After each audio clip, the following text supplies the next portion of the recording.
My pleasure to introduce Professor Dr. Howard Zelaznik. He's a professor, full professor, Department of Health and Kinesiology at Purdue University from US. And as Yara mentioned, he also has published some works on this problem or this field of what physical education is and where should go physical education. So, please, Professor Howard Zelaznik.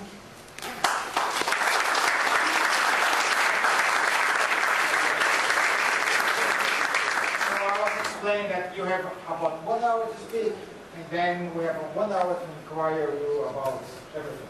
Okay?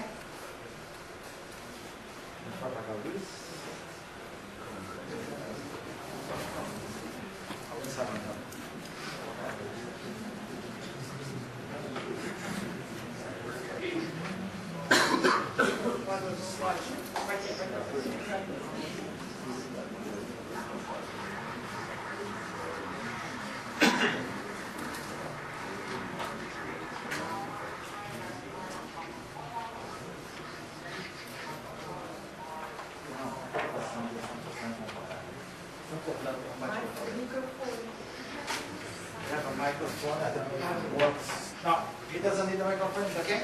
Can you hear me in the back? No. Okay. Okay. Professor Barney.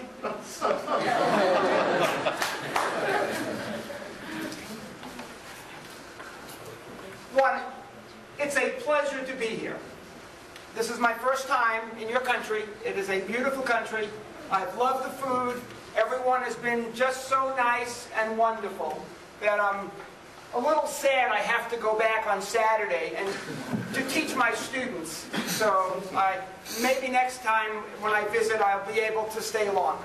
So, and everyone, Marcos and Luis, Edson and Yara have been wonderful hosts, and we've had a great time. And we've really disrupted their lives to these first 2 days, and we'll be disrupting their lives for a little bit longer. And I come from New York City, so I felt quite at home the other evening when it took us about 1 hour to go 4 kilometers in the car. So I felt right at home there. Yara told me that I need to talk slowly, and I will, but I am a football referee also in the United States, so I brought my cards, and so Marcos is going to hold these. If I talk too fast, he will warn me. If I still talk too fast, he will banish me. So he has control of it, okay? And if I do run late, he'll give me a warning, obviously. So, you're also welcome to ask a question during the talk. I realize that I'm speaking in my native language, and you are listening not in your native language. So, if something needs to be clarified, explained better, raise your hand. I'll be happy to do it at that time. So, Purdue University is close to being in the middle of the country in the United States, called the Midwest area. And this is the Purdue campus. This is the building where the president has her office and the provost has his office. And this is a fountain that is in front of that. This is an aerial view of the campus. So Purdue is a large land grant institution supported by the government, and it originated to teach people liberal arts and practical skills. And so we have a big agriculture program at the university, and I've learned a little bit about that during my 32 years as a professor. These are soybean plants. I don't know what the Portuguese soy. This is what we have a lot of, corn. There are cornfields all over the state. And then we have very large pig farms in Indiana. these are the buildings where I was educated in my life. So this is my high school. There were 10,000 boys in this high school. It was an engineering high school. If you fly into New York City, you will, depending on the weather, you will fly over that building when you're landing. This is Brooklyn College, where I did my undergraduate work in probably before most of you were born. I finished my degree in 1974, and primarily at Brooklyn College, I had one goal in my life. I was a college tennis player. And so that was the most important thing in my life during my time there, and that becomes important in this story I'm going to be telling. So this was the University of Michigan. This building is no longer in existence, where I did my master's degree. And then here is the physical education building at the University of Southern California, where I did my PhD with someone named Richard Schmidt, or Dick Schmidt as I call it. But here was where I was introduced to physical education. My tennis coach was also a professor. And I was a psychology major for my first couple of years at the college. And my professor wanted to my coach wanted to make sure that I had more time to practice and play tennis. So I started taking some physical education courses, and then took a class in motor learning and control that got me hooked.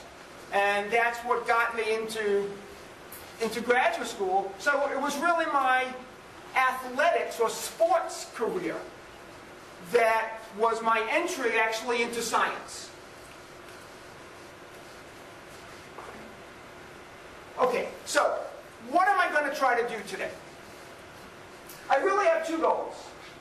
This will take up a good part of the talk, and this part will follow. And this is a quite difficult talk to give, because the questions don't have any right answers. Experiments succeed or fail. Ideas can be tested.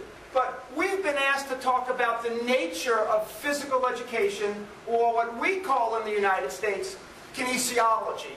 In Europe, it has a different name. So I'm going to use the words kinesiology and physical education synonymously. They're the same thing for me right now. But I'm going to make an argument that we've lost our way as a discipline. Okay? And we need to find it. And then this part sort of shows some recent thinking that I have about what that might mean now. Okay, and then I'll entertain questions during the talk and afterwards, obviously. No yellow card yet. Okay. So we're going to talk about physical activity first. So I argue that many of us got into this field of study because we really like to move. It's fun to move. And there's something inherently interesting about activity and movement. One of our former professors at Purdue, named A.H. Ishmael, used to argue that a long time before this was popular, that actually exercise was nature's medicine. When I started out as a professor at a university known as Florida State University, one of my colleagues would love to play tennis, Robert Singer. And I've run marathons, and I would like to run, and in order for me to play tennis with this Professor Bob Singer, he would always tell me this. You know, anyone can run, it takes skill to play tennis. There's some challenge of playing sports that we really enjoy. Throwing a ball between two people is inherently enjoyable, or kicking a football back and forth is inherently enjoyable. Running, lots of us do for practical reasons, to keep ourselves healthy, but not many people say that they really love to run. They do it for other reasons. And a lot of our students are interested, our students, not in Pele, but people like Michael Jordan, but people want to know what makes people wonderful performers. And so these types of things have gotten us into the study of physical education.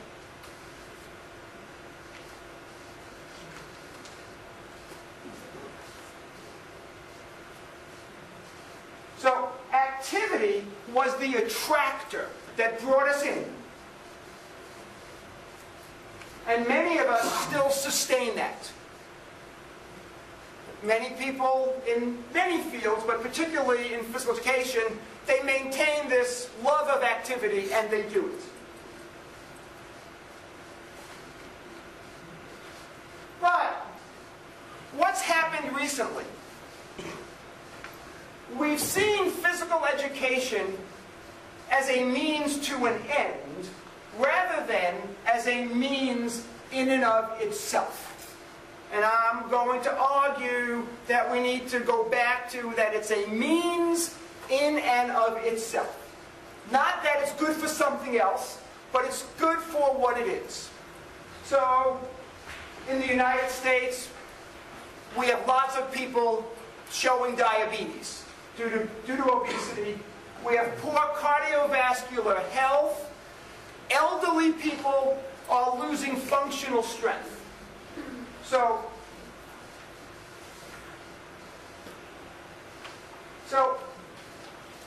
the argument that professionals in my country has made is that we need physical education to make us healthier. Okay? That's not a bad thing. I want to make sure that we're clear. I'm not saying being healthier is bad, but I'd like to argue that's not the main reason why we should do what we do. It will save the cost of health care. People that are healthier will cost less for the society to maintain. And there's this hidden implication that people who are physically active, who are not obese, are better than the people who don't move and the people who are obese. So there's this almost moral implication that if you exercise and if you're healthy, you're a better person than me if I don't exercise. So there's this religious fervor to the value of exercise. I've already said that. And we do know this, that people who are not obese, who have the proper level of weight, who participate in regular activity, that's still an argument what that means. Whether you need 30 minutes of consecutive exercise, whether you can do it in little 5-minute periods. But clearly that regular activity, again, have these benefits and then have these consequences. Our quality of life is better and society benefits for it. Let me just slow down here for a second and make sure none of you walk away thinking that I think these are bad things. These are good things, okay? But this, I'm arguing, and I'll lay that, this should not be our primary purpose. That our primary purpose should be something different. You mean the society or the professionals in physical education? Who is us? Departments of kinesiology, departments of physical education. Yes, thank you. Thank you. So, I've called this approach the utilitarian model of exercise and activity. You do it for other reasons. It's good for you. It leads to this mythical quality of life improvement, and you do it to be a better person.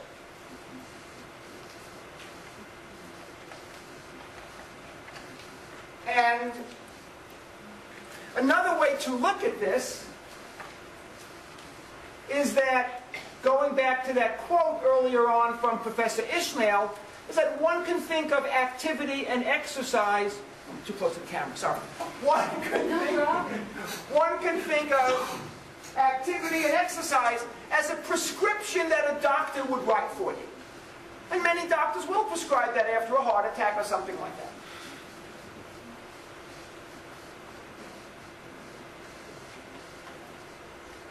Now, why have many departments in the United States adopted this approach?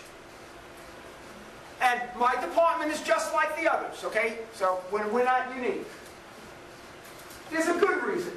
We really do want to help people, and there's nothing wrong with that. That's a good reason. We want to do good. But in the United States, you have to have money to do your research from the federal government.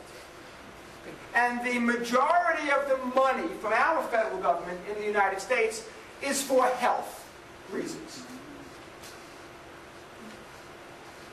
And so people, this natural evolution due to the pressure to bring in what we call extramural money or grant money. And bringing in grant money is something that's well understood on all of our college campuses. Presidents, chancellors, provosts, department heads, they all like when you bring in money.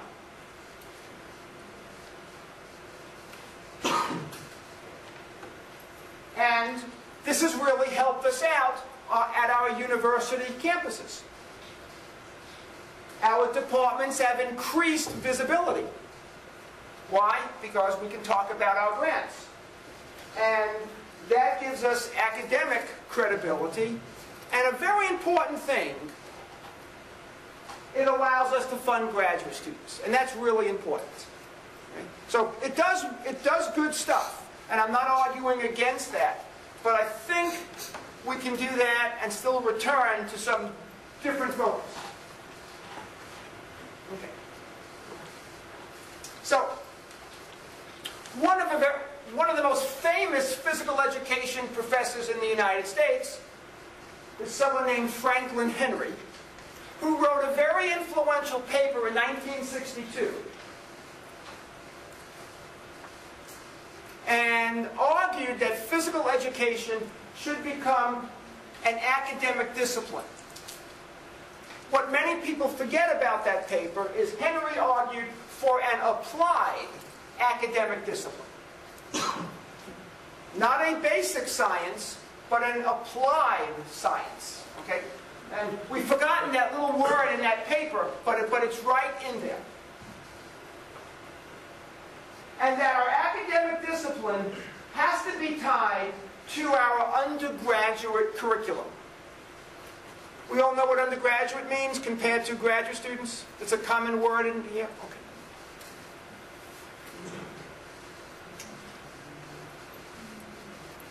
The comments I'm going to make from now on really apply to undergraduate studies and undergraduate curriculum. I have really no major comments to make about what people do for their research careers and what they do in the graduate side.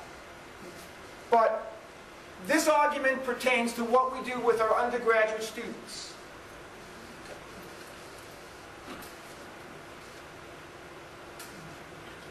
So this was Henry's view. We're applied. And we do all these kinds of things.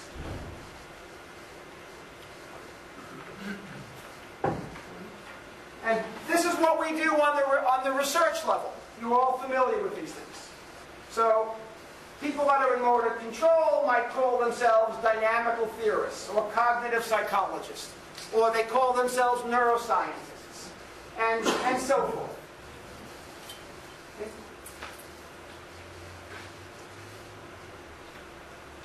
And these are the kinds of things that these areas study. A lot of basic mechanisms. Pedagogy might study how long people work at doing an activity in physical education, and many, many others. But what we don't have is something that makes our curriculum in one university the same as the curriculum in another university. And I call that not having what's known as a central dogma. So we all know what the central dogma, meaning the basic principle that all biologists adhere to. The basic dogma is evolution. Okay?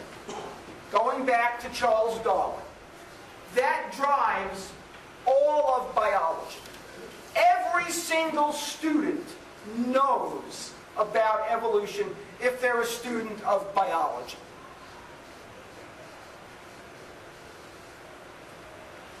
Physics has these things I don't understand, right? But I can name them. My son was a physics major for a while, and when he got to quantum mechanics, he said, I can do all of this, but it makes no sense. So he became a math major. And I couldn't understand what he was talking about anyway. So I'm claiming that skill and physical activity, the study of those things, and the teaching of those aspects at the undergraduate curriculum is what we should have that makes all of our departments have this common central dogma. This is going to be the subject matter. We don't have evolution yet for kinesiology or something on that grand scale. But there's something common that all of our departments have. So, how does skill change across different time domains? How can skill achievement be maximized? How should we teach skills? These are questions that we should be able to give answers or directions to our students to. That shouldn't matter whether I'm a student at USP or whether I'm a student at Purdue University. That someone goes to visit Purdue, I know they have the same basic core that they have here in USP. Right? Because that's true in physics. You meet a physics student, they know quantum mechanics, whether they're at Oxford University in England or whether they're at the University of San Francisco in the country. Doesn't matter where they go. We all know they know quantum mechanics. I don't think we can say that for physical education. It's rather unique here, and it's rather unique at Purdue. And there's no reason why that should be the case. What we do at the graduate level, what we do for research, that's a different question. But what we do to educate and to make undergraduate students smarter should be something in common that can transfer from here 9,000 miles away to Indiana, or whatever the number is. No, it's about, I think about 9,000 kilometers. Okay. So, how do we get there? So I have a premise that the doing of, the teaching of, and the study of exercise and activity, that needs to become center stage in kinesiology or departments of physical education, depending on how you want to name it. So, students should do skill in a physical education program. Even though they might not become teachers, they should experience learning a new skill while they are studying the learning of a new skill.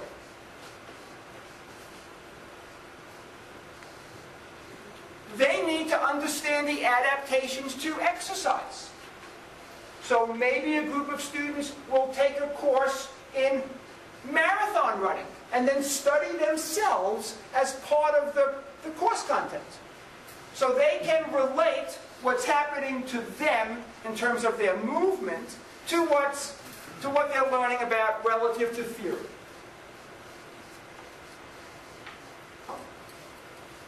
This comes out, I don't know whether this comes out of a little paper that myself and Bill Harper, a colleague, and I wrote, where you can think of this as the central part of undergraduate education. It doesn't matter whether you're going to become a teacher or a coach. It doesn't matter whether you're going on to graduate school to become a researcher. It doesn't matter. Do you call it physical therapy in this country, or kinesiotherapy? Physical therapy. It doesn't matter whether you're planning to go to physical therapy. These are the things that make up your curriculum. There's not a separate program for pedagogy, and there's not a separate program for movement science or exercise science. So we have knowledge about performance, which is procedural knowledge, which is not necessarily in your conscious awareness, but it helps develop your, what I call your physical intuitions. Best ways to structure practice to teach, and then what is the knowledge base of all of these principles. You need to know that. You can't get away with that. So this is not saying we're going to move back to a very old-time model where people spent all of their time doing gymnastics, doing tennis, doing swimming. But rather there will be a little bit of physical activity or skill as part of the curriculum, which will become the laboratory base to strengthen these areas and to get a good understanding of skill and physical activity.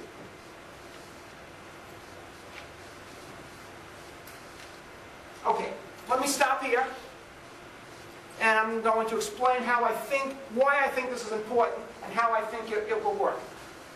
I'm doing, I think, pretty well. I'm about halfway through, so any questions at this point? Yes?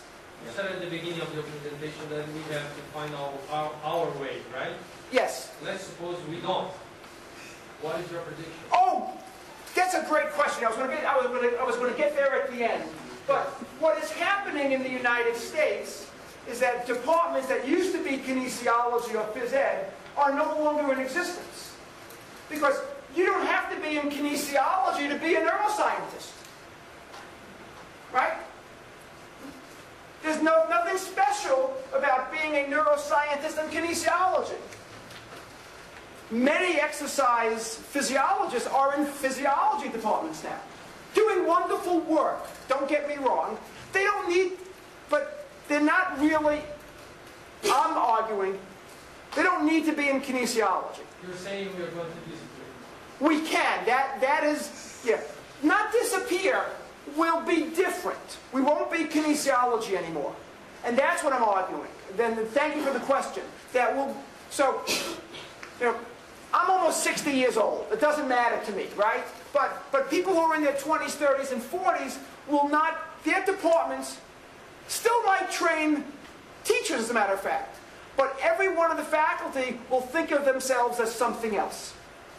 And most of the undergrad students will not then be taught by their professors, because their professors can't teach that stuff because they only know how to record from single neurons in the brain, right? But they can't teach about how someone catches a fly ball or intercepts a soccer ball in the air with their head. Same principles. But I have all these American sort of sports that come out of my head. So but the way someone heads a soccer ball is very much similar in principles to the way someone catches a fly ball in baseball. So they can't teach that. And their models that they developed are irrelevant to how people do skills. So that's the danger. We'll be very good at knowing what parts of the brain sort of are related to things, so for stroke rehabilitation and stuff. But we'll no longer be able to explain how you learn to ride a bicycle. And we don't study that at all anymore. We can build a car, but we cannot drive, right? Can I steal that? That's a great analogy. Okay. Okay. I'm going to put that into my next talk, but I won't give you... No, no credit. No credit. Okay. For those of you that are students, that's what a professor does. They steal the students' ideas and they take credit for it. So I've been very good at that for 32 years. So even though you're a professor, I can steal it anyway. Okay.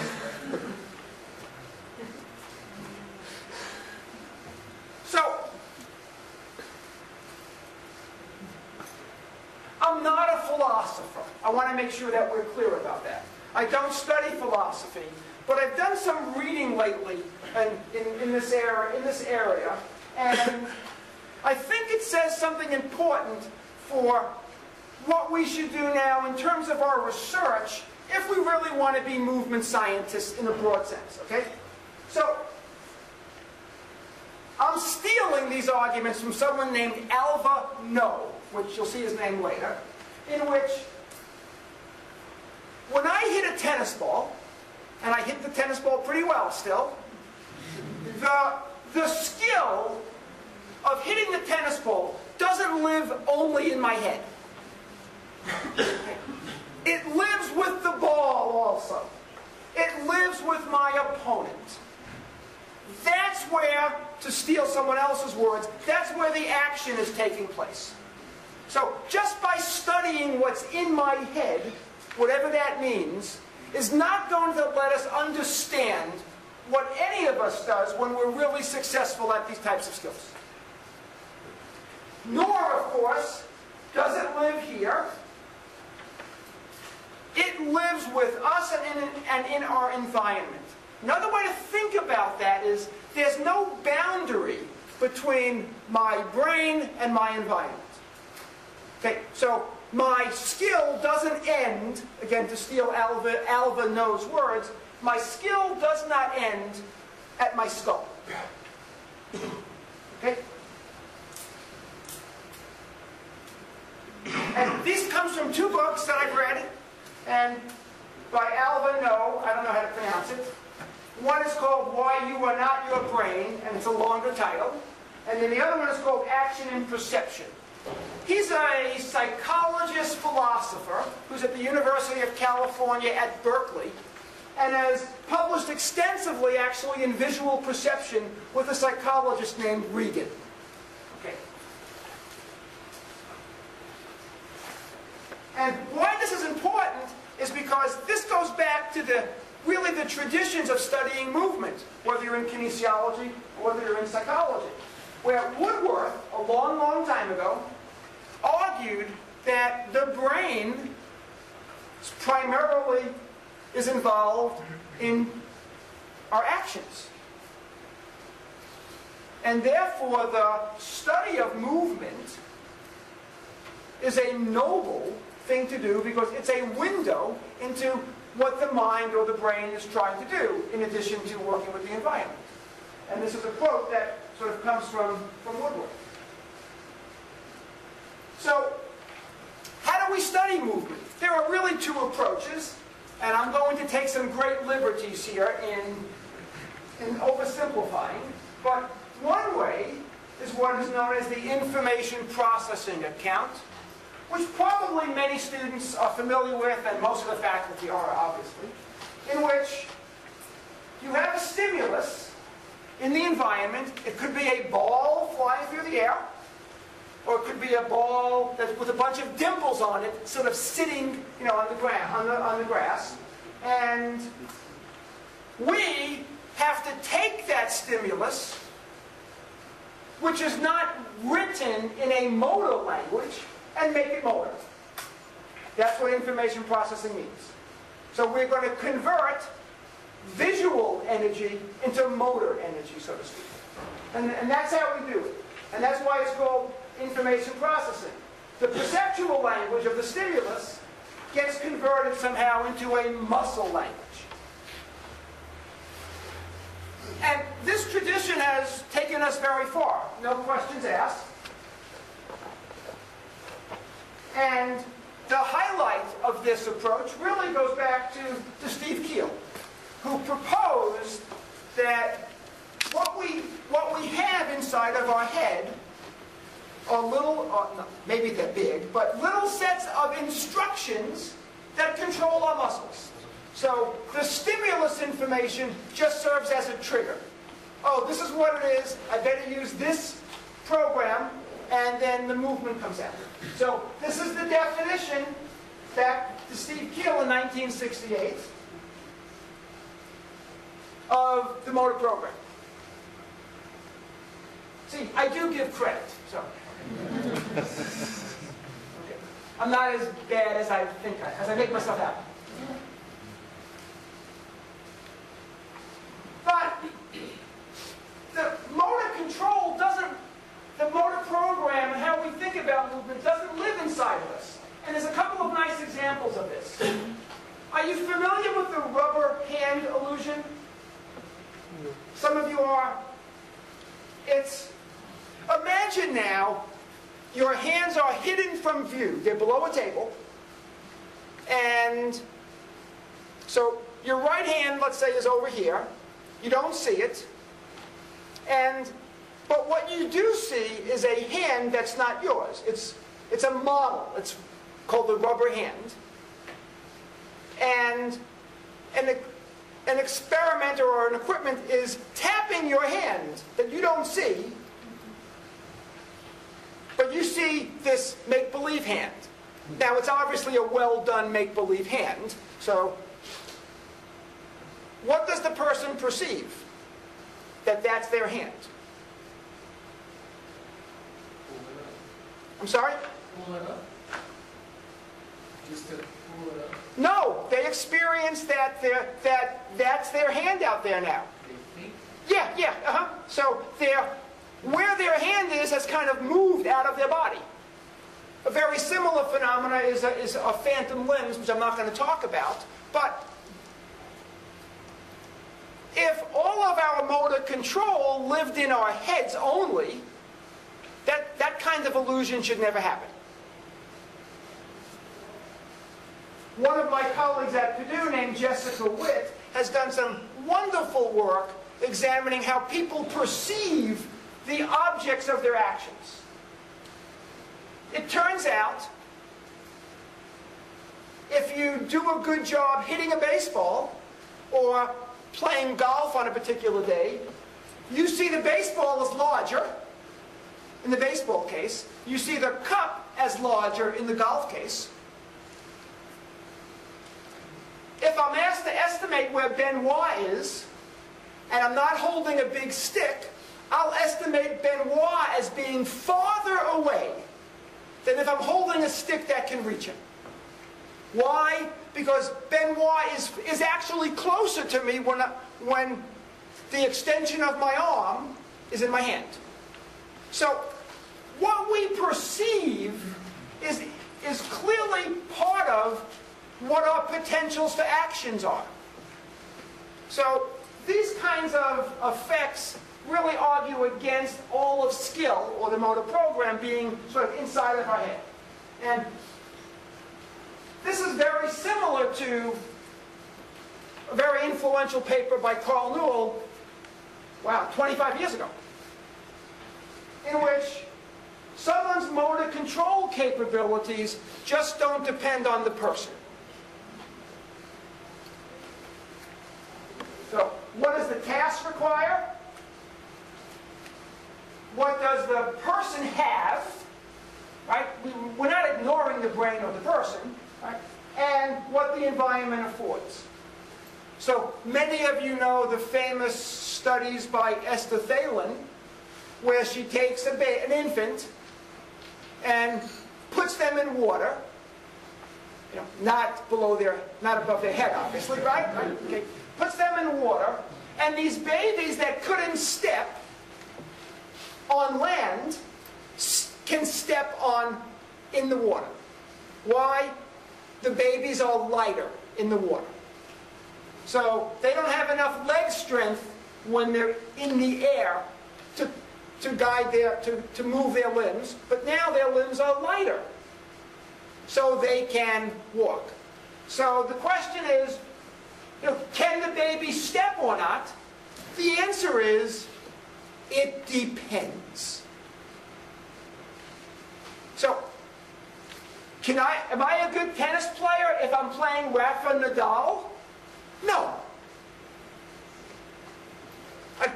But am I a good tennis player when I'm playing someone my age who has my background? Yes.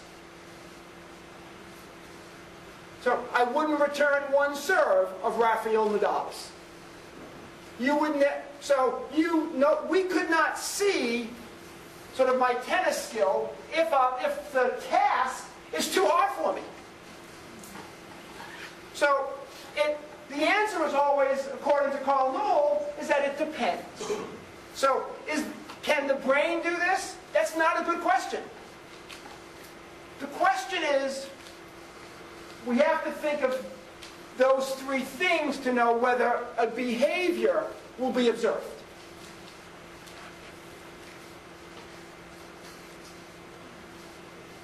So that's a summary of 5 minutes.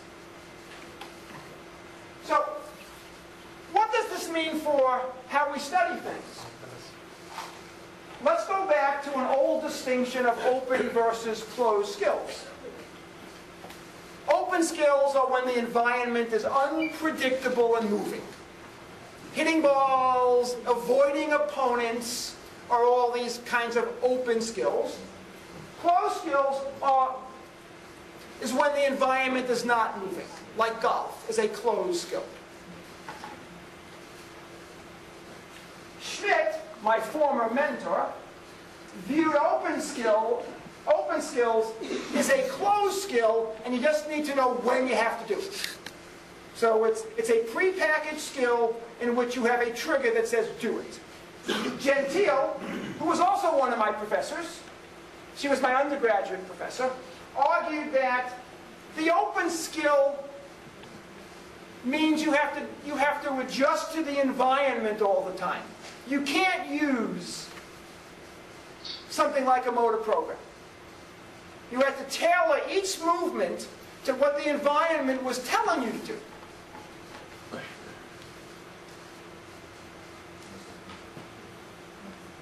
So,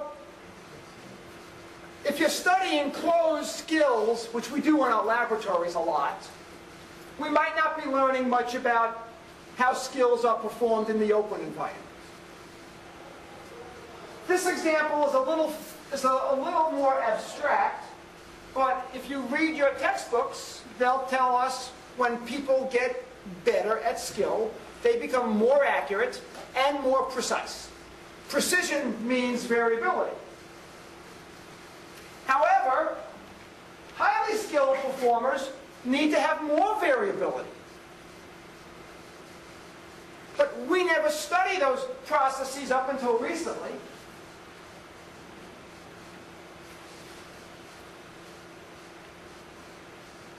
In studying real skills, so one of the best lines of work comes from McBeath on studying catching fly balls. And the basic principle of this work is that an outfielder is not running to where the flight of the ball is predicted to be. So what the outfielder doesn't do is say, oh, I know Isaac Newton and I know how balls fly through the air, so I'm going to predict where the ball's going to be and I'm going to run there. That's kind of an information processing account. Rather, what McBeath has shown is that the runner takes this kind of curved path to the ball, oftentimes catches it while moving, but he's shown that a visual property doesn't change without going into any details. So the runner is actually moving to control what they're seeing, and as they become sensitive to that, they're able to catch fly balls. By the way, golden retrievers do the same thing. Yeah, great paper on golden retrievers catching frisbees. Golden retrievers do the same thing, except for my golden retriever. My golden retriever only likes tennis balls, but the ball doesn't stay in the air long enough for her. So I tried the frisbees, but she's not interested in frisbees. She's only interested in tennis balls. And although people can argue about the validity of David Lee's Tao principle, that's not what I'm here for, but searching for information in the environment that controls action is something that we should be doing more of. I'm going to skip that. So, what I've tried to argue in the second part, I have about 2 or 3 minutes left here. What I've tried to argue in the second part is that our skills are what we now would call embodied. We don't have unique information just in our heads. It's in the world, and we're part of the world. It exists with us, and it exists in the environment. And we should start studying these types of questions. Why? Because they're related back to what I think should be our central dogma, to study physical activity and movement. Because we're in kinesiology. So, and some of the potential questions that I think we should be rethinking about, going back to sort of our roots, is we know very little about how to practice open skills. For those of you that are football players, you've spent a lot of time practicing how to kick a ball that doesn't move. That only happens on rare occasions on the pitch. On a direct kick, or on a penalty kick, or on a corner kick, which is a direct kick. I know my rules, okay? Most of the time, you're kicking a ball that's moving and bouncing, and you very rarely practice that formally. And this is a particular problem with teaching children. We don't know whether children should practice immediately in an open environment with things moving, or maybe they need to practice a little bit in a closed environment first. We don't do that work anymore. It's not considered scientific enough. But it should be done if our job is to develop kinesiology students who understand movement. We actually don't know, I don't think we know a lot about what I'm calling exercise transfer principles. So, many athletes lift weights, but those are not the movements they perform when they perform skills. So we don't know very much about the specificity of sort of athletic training as it relates to performing in the field. We don't know a lot about how people regain function. So, how do you best train for plasticity? Crucial question. Because that's what people need to do when they suffer neurological traumas, like stroke.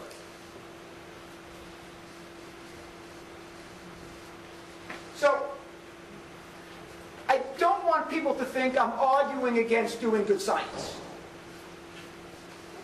I've spent my career trying to do good science. But if we're in kinesiology, I'm claiming that we really should not want to be these guys. Again, there's nothing wrong with being one of these people, okay? But we should want to have a contribution to kinesiology, because that's what we're in. And I've tried to say what that means. So, we need to know about physical activity. And we need to study these things. Why? We're embodied. And of course, I'm telling you to do these things, but as of yet, I don't do it myself. So I will confess that I am as guilty as most of us are. I mean, I confess. So it's always easy to say these things, it's hard to do. trying to think about how I can change to have a little more of a contribution to kinesiology. And my first start is to think about these things and be given an opportunity to talk about them. Some of my thinking has come from Edson and Yaras. I want to thank them again for that. And my only Brazilian, my only Portuguese. I hope it's okay. So, thank you very much.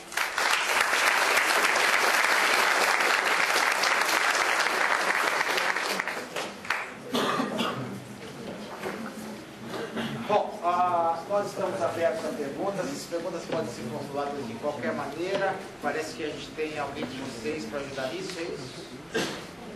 Okay. Is he saying nice things? No, I didn't think so. I'm just saying that we are open for questions, and that the questions can be asked or written, and we are going to have, anyway, in English, Portuguese. You can ask the question in Portuguese, and yeah, sure. Someone will translate, will interpret for me. That's fine. Or translate. Translate's a better word to use.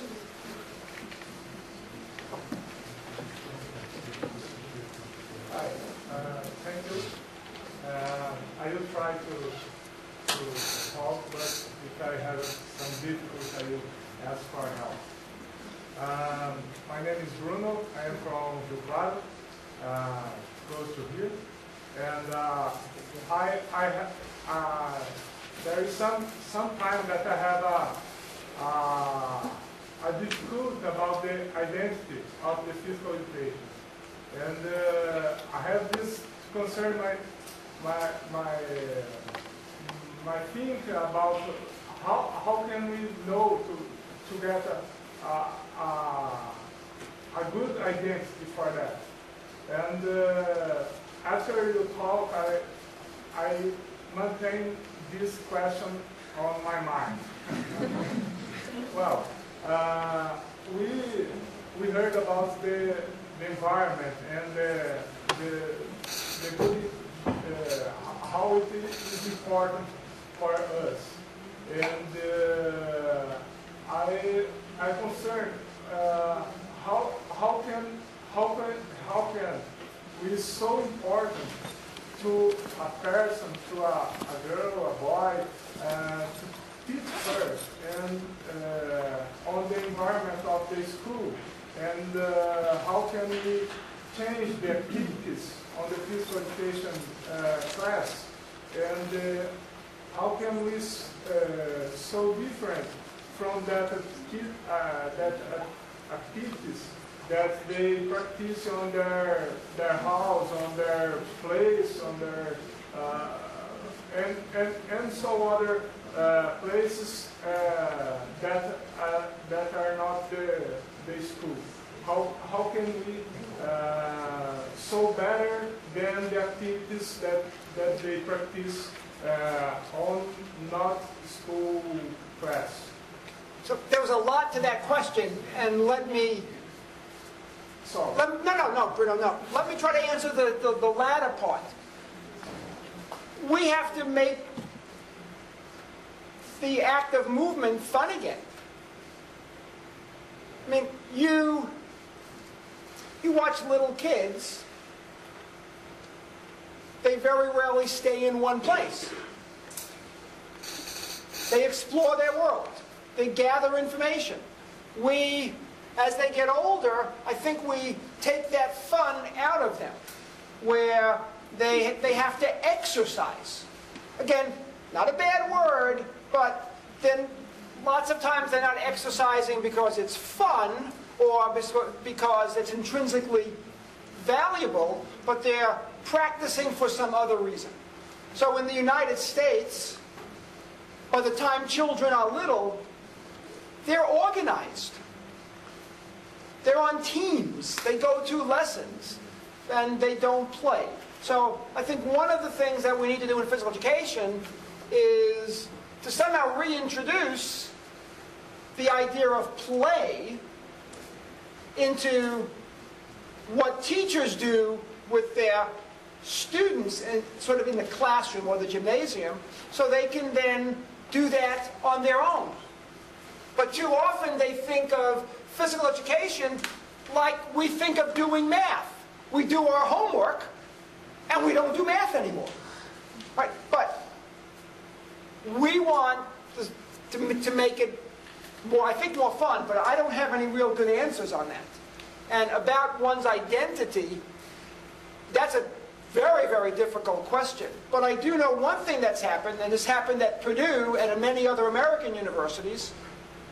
The students who are being educated to be teachers don't interact with those of us that are, in quotes, the scientists, whatever that means.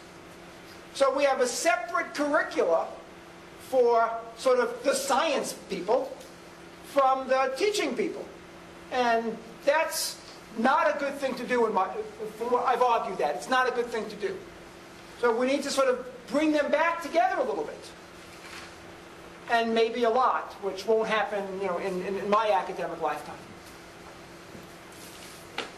Is that okay? Questão? Sure. No, again.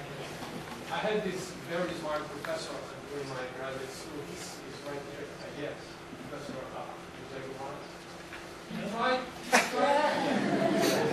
he tried to teach me about this thinking about the profession, and it seems that I didn't learn that well. I understand the problem, but it seems to me that nobody cares. It's not that nobody cares, but it's hard to act on the problem. Yeah, that's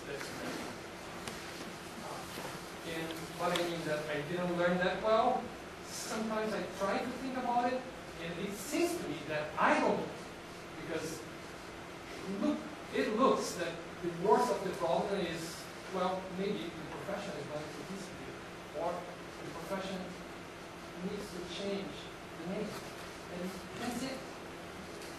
Well, if it changes the name, it changes what it does. I mean, that's important. I taught a baseball class 2 or 3 different times. Not so much the playing of baseball, but we had the science of baseball, and we actually went out to the field one day. It was quite interesting because most of the students were not wonderful baseball players. But we tried to combine the intuitions of activity with scientific principles. And we usually don't do that as much. Our scientific principles are done rather well, and then we kind of, what we would call in English, hand wave what it really means for activity. We wouldn't really deal with it. I was telling a number of people the other night, my son, who majored in math and economics, and when he was in college, took a marathon running class. He learned more about adaptations due to exercise than I think many students. So there was a training part, and then the final exam was a marathon.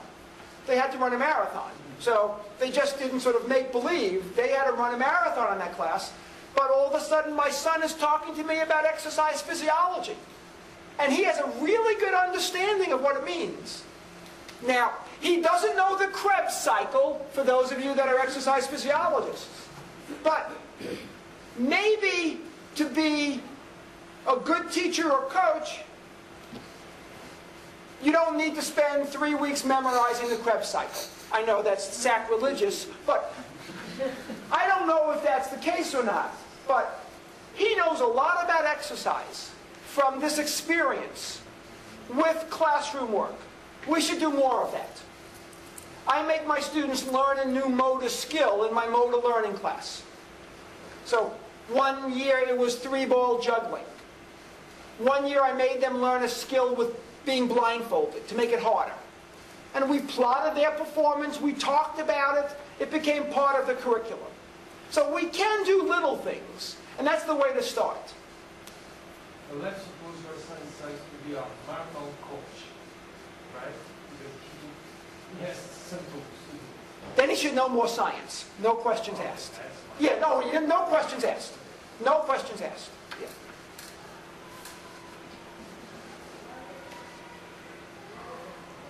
So Howard, you started a talk saying about, okay, this is going to be more important for undergrad students Yes. than graduate students. Yes. So do you mean by that that graduate studies in physical education are different field? It's different from what we learned in the undergrad? What do you mean by that? No, okay. That's it. Let me spend some time with that.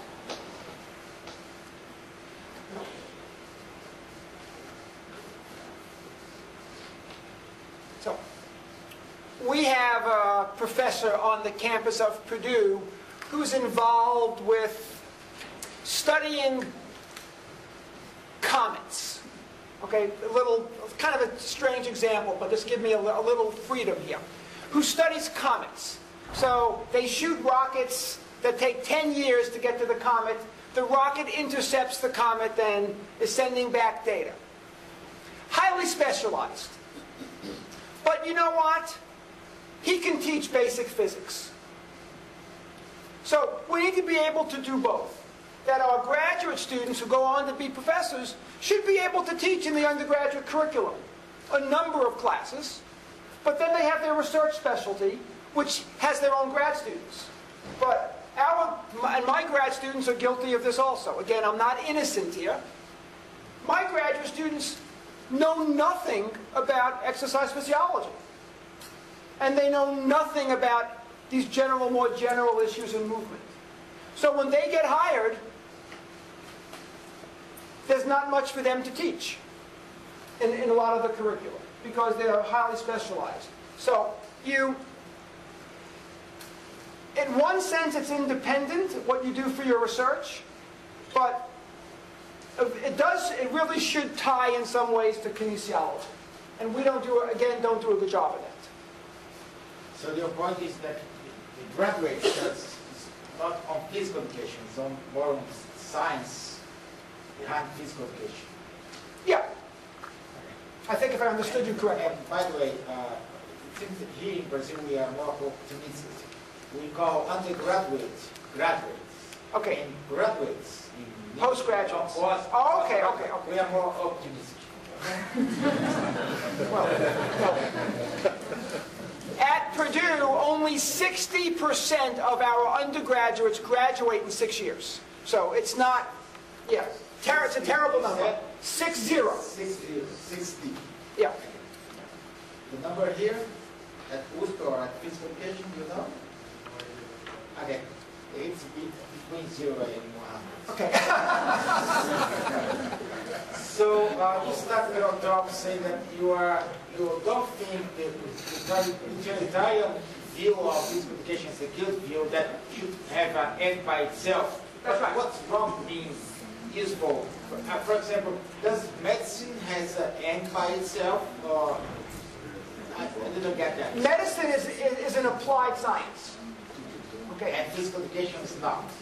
Know that the study of movement in and of itself is worthwhile. The doing of movement, sort of in and of itself, is worthwhile and motivating, intrinsically motivating. That it has good benefits is wonderful, but that's not the primary reason why we should be doing it. That we are active people. We're designed, bad word to use.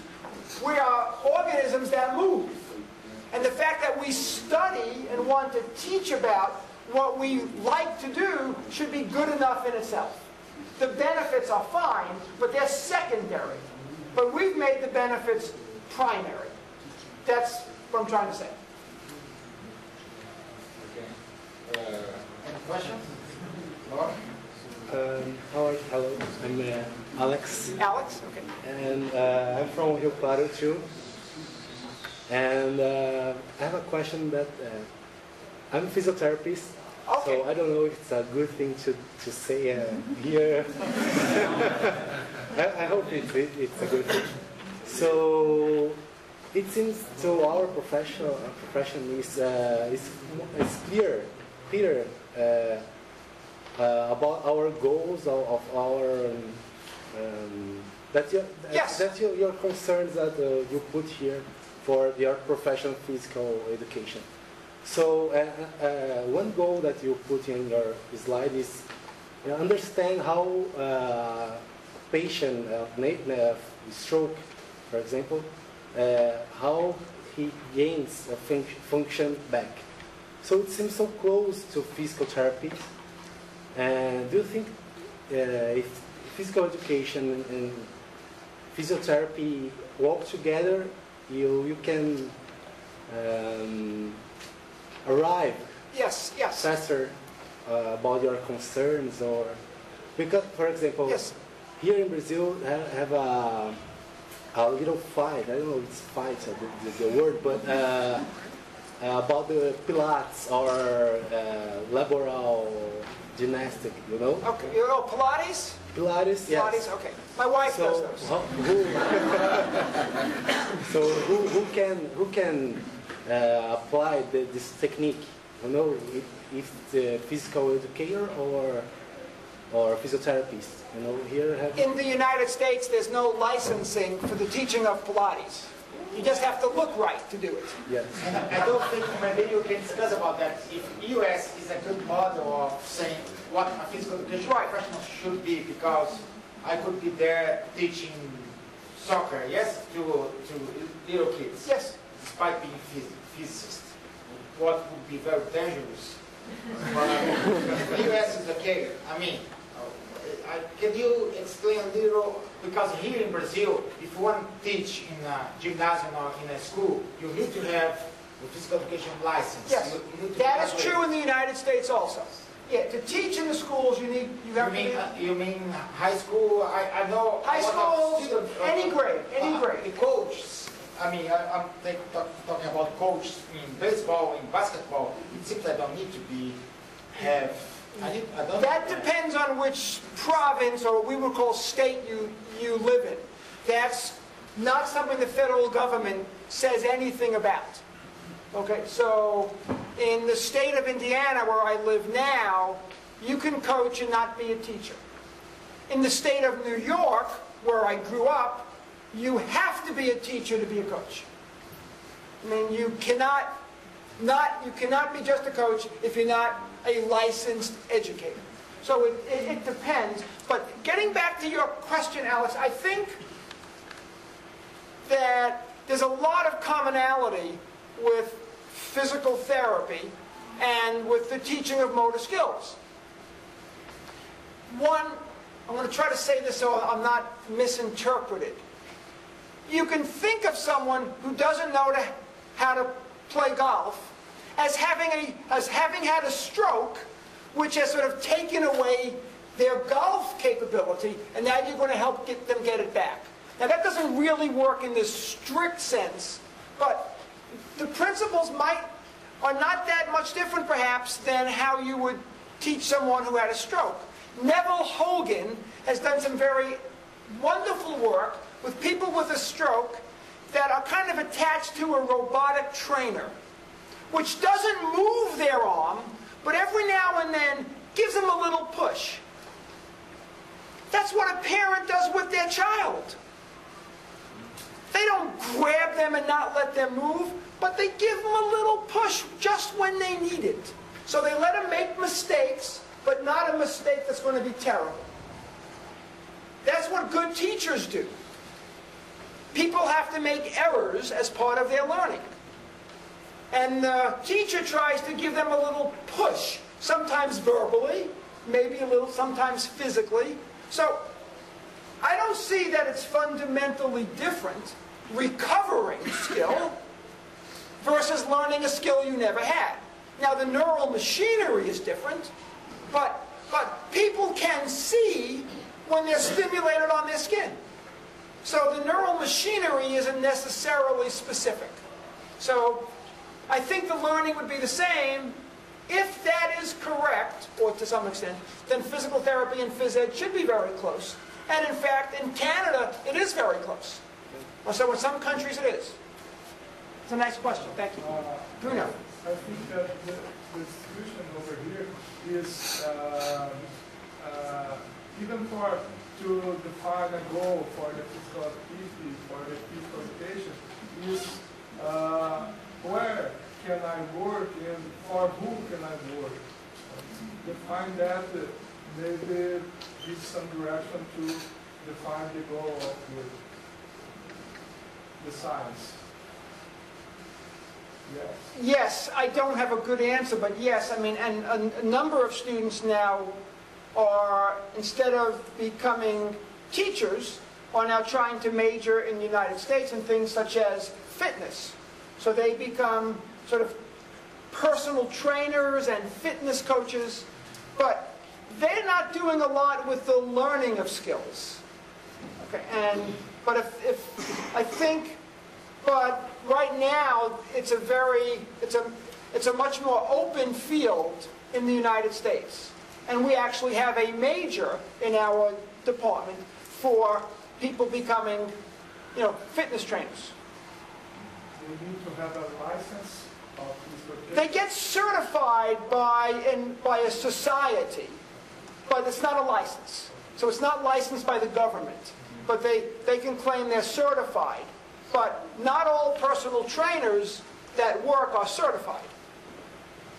You don't legally need that to be a personal trainer. Yes. My name is Guilherme. I think Guillermo? it's difficult for you to say it. Guillermo? Yes, Guilherme. Guilherme, okay. Yes. I've been having this crazes like Bruno has about what's the real purpose from physical education, but I'm thinking more about political things, and I think that our professionals are not so well seen, they don't give so much importance. Because, like you said at the beginning, we want good for people, but we can be true. We don't. If we only wanted good for people, we would do that for free. No. Wait. No, sorry. I mean, you still have to support yourself. Yeah, for this invitation, but your mom and dad would not like to hear that. Sometimes, right? Sometimes healthy area, like you've been saying, and if we were separated from doctoring and nursing and physiology, maybe it seems like we are against all of them because of the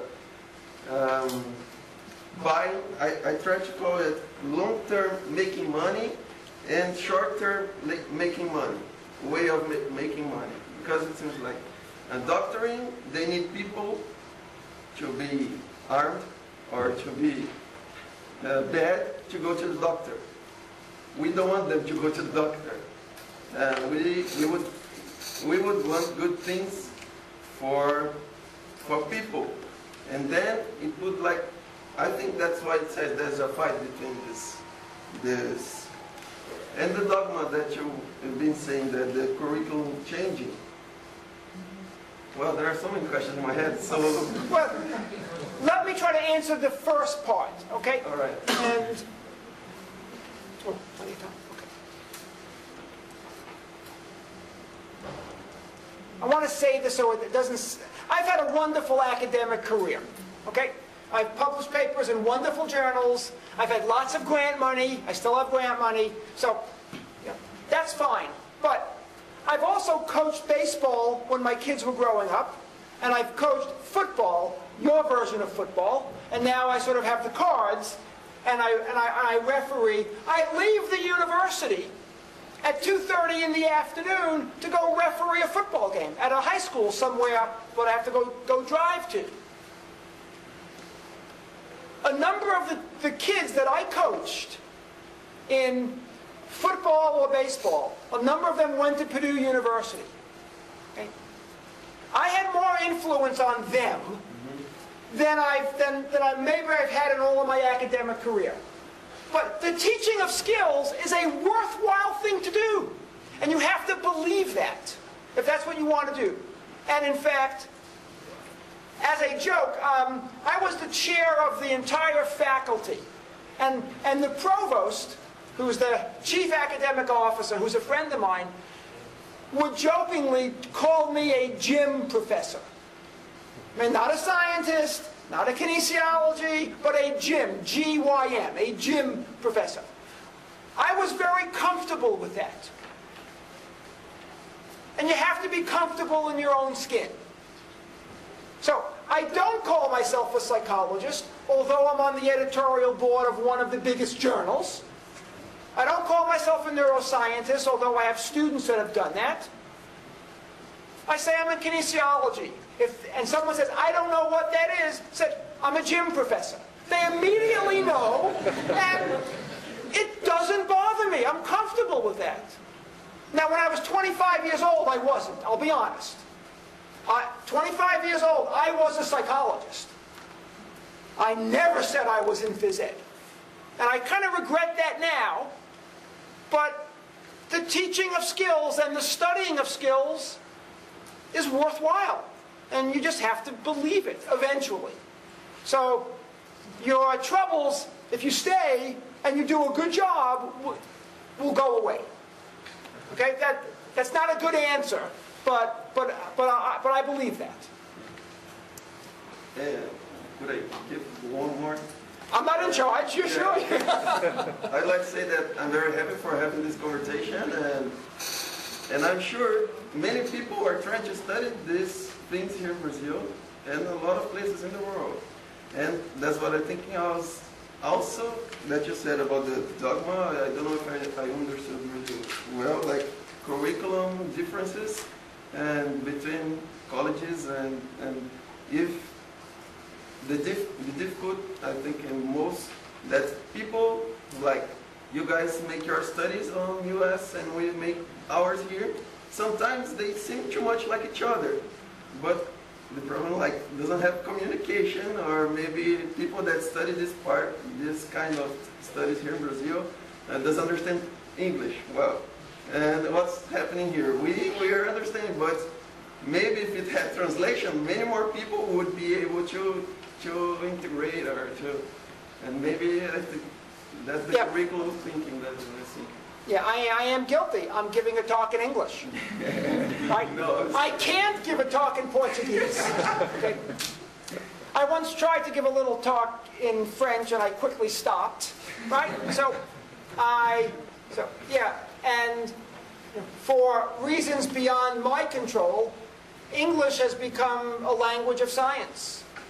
And so that's not good or bad, it just is. So I am not going to read a journal in Portuguese. No, exactly. Right. To be the worldwide language, but so the curriculum here in Brazil, everybody should have English, like to I'm not going to comment on that. Luis? In the beginning of your presentation, you show a relation between discipline and central dogma or central object. Then you use the examples of natural sciences, biological, physical, and the relationship, evolution, and so on. You can. This is the model of the the physical education, but we could choose another model. In the same time of the Henry paper, there was another paper, Bressan, 2001. Oh, Liz Bressan? Yeah. Yeah, she was a graduate student with me at USC. Oh, okay. Yeah. In this paper, she used expression, interpretation discipline, instead of academic discipline. In the same time, Edson has a book, Herbert Simon, worked artificial intelligence. There is a book called Sciences of the Artificial. Yes. He discussed about engineer, and he write that engineer is a kind of academic discipline that creates things, not start objects. Start objects to create things. Maybe physical education, the path is to change the start object for start intentions. What is the intentions of the physical education? To learn, teach skills, to improve performance. This is the object of the Kinea solution. Okay. And we start basic things or a guide to resolve this kind of problem. maybe That's just as good or bad as, okay, so if I can paraphrase, a little bit, I will try. People, Yes, yeah. so to try to get the basics of Luis's question, that I'm claiming that the central dogma needs to be physical activity. He's suggesting that maybe the central dogma should be the study of change. Close? Okay. That's perfectly reasonable. I don't have any privilege on what the central dogma should be. But I think what's more important is that I think you and I agree that we don't have one. Right? And I don't know that mine is any better or worse than anyone else's, but we just don't have one now. But I am arguing that the central dogma should not be exercise and should not be health.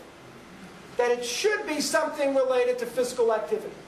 And the nature of that, I don't really know at this point. But it's not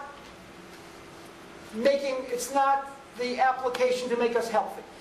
That's a byproduct, but that's not what we should have as our central core. Yeah, just the same issue of Luis. I agree with him when he says about the intention, because the movement, for me, maybe it's this point of view with Dr. is a consequence of the intention. So, at the same time, we cannot have in the healthy argument the reason for movement be executed, be performed. The movement is not enough by itself. There is an intention. There is a reason why the movement is performed. And you mentioned before that you are not a philosopher, but I think it's impossible to discuss this subject without philosophy, because the way man understands his boundaries and how he can go beyond them has to do with the reason why he moves.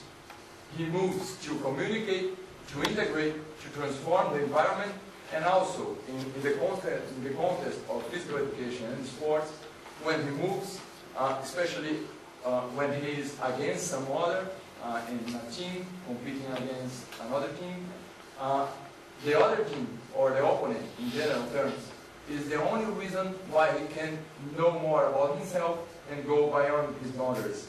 So I think the philosophical point of view of the discussion is completely necessary and justifies the intention that makes the man moves. Okay, I'm not sure about the intention, but I never said philosophy wasn't important. Remember, I just said I'm not a philosopher, yeah, right? Yeah. Right, okay. But, so you watch sports on television? Yes. Right? So, the competition is over. The reporter sticks a microphone in the person's face and asks them not what their intention was, but they ask, what were you thinking? Have you ever listened carefully to those answers? They're terrible, right? Right? And it's not because the performer is not intelligent, but the performer, when they did it, didn't know what their intention was, right? So, and that's one of the qualities of skill. You don't know your intention, because the intention doesn't live in you. It's part of what's out there.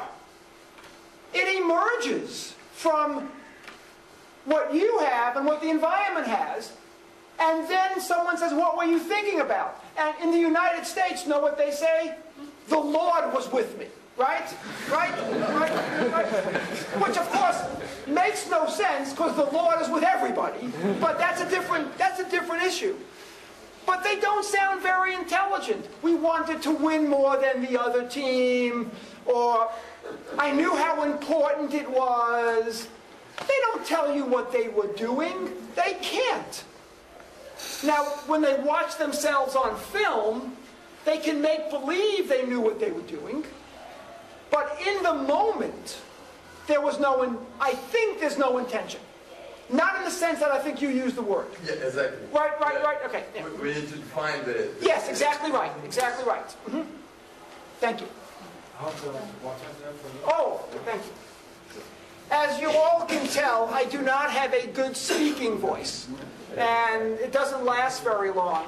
In fact, as an aside, for the first 29 years of my marriage, my wife couldn't hear me. Seriously, she was deaf, and now she has a cochlear implant. So she can now hear me. So I'm still waiting to be divorced any day. So I don't talk very much now with my wife. Hi. Yes? My name is Cynthia, and I wonder why healthy is not in your central dogma. Is it because of your background, model control? And I understand your thing is, we can call your presentation as a model of physical education. But my perception in Brazil, in all of the world, is we are going towards healthy. That's right. Central dogma. And you come here and say, no, health is not our purpose, primary purpose. That's right. So, could you give us some development of your ideas of why health is not our central dogma? Howard, do you mind repeating part of the question? Okay. So, the question is, why don't I believe that health should be part of our central dogma?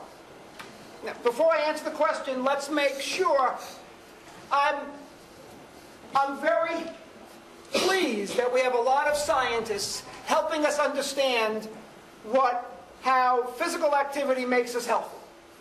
Okay, and what these byproducts are, and what the mechanisms are. And that's a really good thing to do. We need to know more about it. But in terms of what undergraduate students need to have as what I think to be their core, is physical activity, the study of and the teaching of physical activity. A byproduct of that is health. No questions asked. But I don't think that's what we should do. You learn about that when you major in health sciences. We have health science majors. There are lots of majors where students can learn about that. And so I just don't see that as being physical education.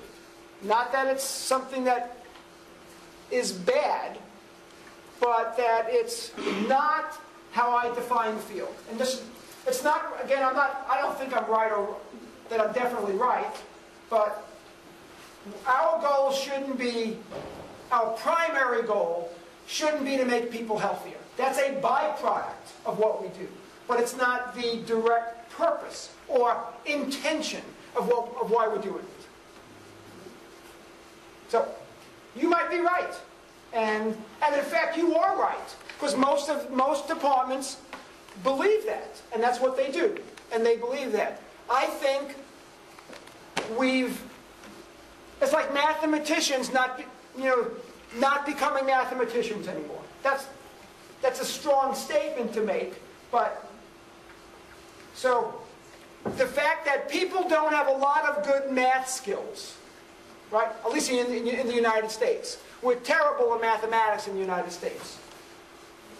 Doesn't mean that mathematicians should all of a sudden, when they teach mathematics, worry about that necessarily, right? That should be a byproduct of doing good teaching. We have unhealthy people in our country, and I'm sure, although your country looks nowhere near as out of shape as our Americans do. So, but that's a problem. But I don't see it as our primary purpose to solve it. I think I'm not sure if you can say that, a misunderstanding of this health as a byproduct is that in your model it doesn't appear at all. So That's right. You just started off with healthy and it disappeared. That's right. Yes, it does. But I think it's a nice way to think of health as a byproduct of physical education. in the curriculum. I agree completely. Yes, yes. Maybe your view of the teaching people and the research people, and we need to shoot these two sides together. Maybe is putting this health as a byproduct in the middle, and these people of both sides must see this health as a byproduct. And maybe we can come with these two sides together. So the argument is that if we put health as a byproduct in sort of, I really don't have a model that's it's too kind to me. But in my thinking about this, that would be a better way to promote this idea. I think that's a very good suggestion. But one of the things I like to do even when I teach or when I lecture, is I like to set the arguments clearly apart from each other, so that some of you might actually, as you just did, really disagree with me. So that's where more of we learn more that way. So some of my arguments are really set up for what I would call pedagogy, to get you mad intellectually at some of these ideas, to think about them. So we're not going to throw health out of kinesiology. Turn the video cameras off. No, just kidding. We're not going to do that. I know that.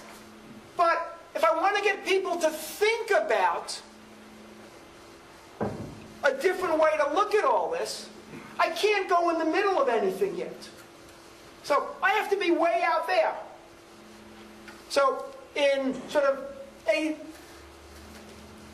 I have to set up a new attractor space to kind of help move you guys over, for those of you that know a little bit about this. And then eventually, if this takes any traction, it will be more like what you said. But if I start out that way, everyone will think I'm not saying anything differently. So you take a strong argument, people disagree, we discuss it, and so I did that more for the pedagogy of trying to get my argument across, rather than I really believe this all the way out there. Although I've written about it once like that. And I've spoken about it a couple of times like that. So you're right. That's a better way to think about it at the end of the day, so to speak. But no one would listen to that. And no one would disagree with that. Yes? Still talking a little bit about the dogma issue. When you characterize the dogma in your point of view, you relate it more to human science, natural science, because I was just trying to completely understand your approach, and it has to do with what I talked about intention. There is not the intention of... You're not going to give up on that, are you? Sorry? No, I said you're not going... Your intention is not to give up on that, is it? No. Okay. So, that's the question, because depending on the way you connect the dogma you propose, you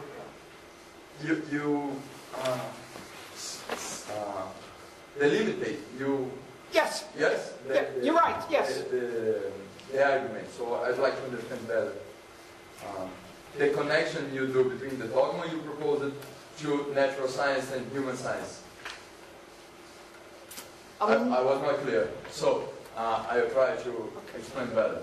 When I talked about intention, I was trying to construct an argument just to find why the man moves in a specific context of sports or physical education.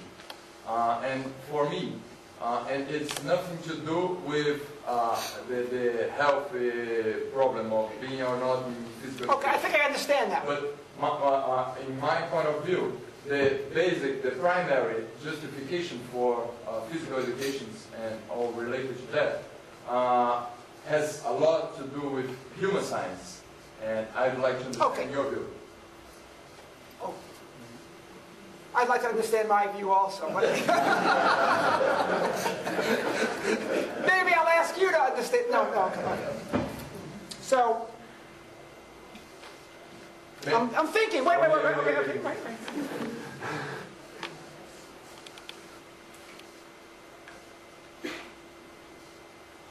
what we should be, I think what, maybe I'm wrong, but I think what you're asking is that to sort of elaborate on the central dogma idea and take it out of biology and physics and stuff. And so what I think we should really be examining, if you believe some of these sort of very rough ideas about embodied sort of kinesiology or phys ed, is that we should not be examining just the person, but physical activity means sort of how we manipulate the environment, how the environment manipulates us, and how do we change those manipulations through experience and practice. And some of those manipulations might be exercise and training changes, but that we're at the wrong level of analysis, many of us are, myself included. I mean, that we've chosen our questions more to be physiologists, more to be neuroscientists. Which is not wrong. That's right, it's not wrong at all. But not only that. That's Not right, that. exactly right, yeah. That help? Yes, Okay. now I got it, yes. Okay. Professor Barney. Can I add some confusion here? Yes. Didn't I add enough already? Well, I would like to add more. Okay. I mean, it's again, you know, around this central dogma and the idea that health is a byproduct of discipline. So here is another possibility. I think I agree with you. Well, I think it's also a consequence of the way you equate physical education and kinesiology to be quick. So you're basically saying that phys ed and kinesiology are the same thing. Can I just, no, for the purpose of this talk, I did because of the name, but I think I know where you're going, but okay, go ahead. And I'm going to go back to that point in my talk, Okay. actually, which is very close to what you're saying. And I understand that in terms of the institutions and the name of the programs that we are in, we often equate these two terms. Now, if we try to separate these two and say that, for instance, kinesiology is kinesiology, there is a science of movement, and then I completely agree that we're not neuroscientists, we're not physiologists, and we're not psychologists, and I argue that there is something absolutely unique in the science of movement that we do not find in neuroscience or exercise physiology or other places. But that's the discussion about the ontology in movement science, kinesiology. And maybe on a parallel track there is education. And if we accept this kind of parallel distinction between the science on one side and dedication on the other side, so why is health a byproduct of education in that particular? Why is what a byproduct? Health Health. a byproduct of education. Isn't possible that health is one of the goals of education? And in that case, maybe the distinction that we do between, I mean, in that case, health may not be necessarily a byproduct, of what we do in phys ed program. I'm just thinking about. Yeah, I have no argument with that, and in fact, that's a nice way to think about it. But the actual study of health would then take on less significance in the way I've described it and the way you've described it. Right now, in many of our departments and units, that takes center stage. In fact, your talk this afternoon, most of your reasons for Euromove were health reasons. So, not that it's fun and to learn about movement in that, in the robotic device, right? But we're going to make people better. And I think that should not be center stage. Because that's different. Not that it's not interesting, not that it's not rigorous, not that it's not important. I'm saying it's not phys ed or kinesiology. It overlaps, for sure, but it's not the raison d'etre, to use some terrible butchered French pronunciation. Só lembrando que alguém quiser fazer pergunta em português, faça e alguém vai traduzir. Próxima pergunta. I have a question. Yeah, oh, John, you've been waiting for a while. Sorry. You talk a lot about undergraduate school. What about graduate school? What do you think is your field of study? Specific for physical education or kinesiology? You're putting all in the same spot. Well, if the undergraduate programs would change the way I would want them to, which of course won't happen, but let's say that does, then you could go off and study single motor unit recordings in graduate school and be fine, because your undergraduate education would have given you the central dogma. So it's completely fine, and I would encourage you in graduate school to be a premier scientist, whatever that means to you and your program. Because you would have, the same way a mathematics student knows linear algebra, knows differential equations, knows topology, they could study 15-dimensional spaces when they're in graduate school, but they know the core of mathematics. So when they become a mathematics professor, they know what math is, and they know what they do. When you become a professor, you'll know what you do, but you might not know what kinesiology is. That's the point I'm making. So you can study whatever you want, but our undergrad students should have this thing that I'm calling a central dogma. That's the argument I'm trying to make. Not as well as I can yet, but that's the argument. I see. I think there is a little confusion here because the structure in Brazil of the course in physical education, maybe it has a little of this core required in a common way, in a certain form. And how many courses in Purdue they have to do to be graduated in physical education, like the undergraduate? Well, in about 10, which is, we call them 3-credit classes. Yeah, So it's 3 hours. 3 hours per week for 14 or 15 weeks, so 10 classes. Yeah, that would be much less than here. Here they have a lot of, all this core, I think most of the courses have here. In Brazil. Right, but the students still take totally about 128 credits to graduate. But a lot of those courses are not in our major. I see. So for whom doesn't think that health should be the central dogma, you are talking a lot about health itself. And I also think that health, I know that it was not your intention. I don't have any intention. Just using Leo's. I apologize. When I teach, I always have to have a student that I pick on, and so you just got. I apologize. I really shouldn't do that. I apologize. There is this naive conception that you kind of used here that physical education, a byproduct of physical education is health. No, cannot be health at all. For example, when you coach, not the kids, or might be even the kids baseball, you are concerned with their health. Yes. You are concerned with the high performance. So it's physical education hiding that. No, we want to show that we are looking for your health, but in fact, we are not doing that. Point well taken. You're right, yeah. And in fact, if you go back and read some of the real old physical educators, like Jesse Firing Williams and names you guys don't know about, they do mention health very often in their writings.